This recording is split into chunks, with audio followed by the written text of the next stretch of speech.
Assalomu alaykum qadrdonlar, yaxshimisizlar? Charchamay yuribsizlarmi? Mana tunikafonni qaranglar, mana uni.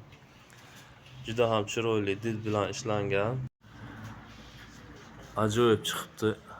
Ustalarning qo'llari dard ko'rmasin.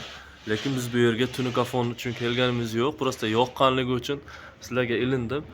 Agar ehtiyot ustadan nomer kerak bo'lsa, menda bor bu narsa. Biz bu yerga fasad uchun kelganmiz. Mana devorlar xudo xolasa tayyor bo'lyapti. Mana shu uyda ichkari qismi, garaj, ko'cha taraf. Mana materiallarni olib kelib, mana g'amlab qo'ydik. Mana shu bizning materiallarimiz tayyorlashyapti.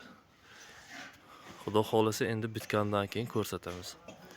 Bizdan uzoqlashmang, gipki kamin kerak bo'lsa, fasad ishlari kerak bo'lsa, bizga murojaat qiling. Materialimizga, xizmatlarimizga kafolat beramiz.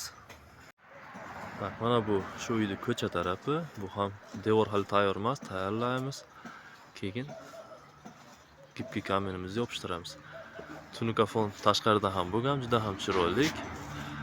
Nomer kerak bo'lsa, ustaning nomeri menda bor.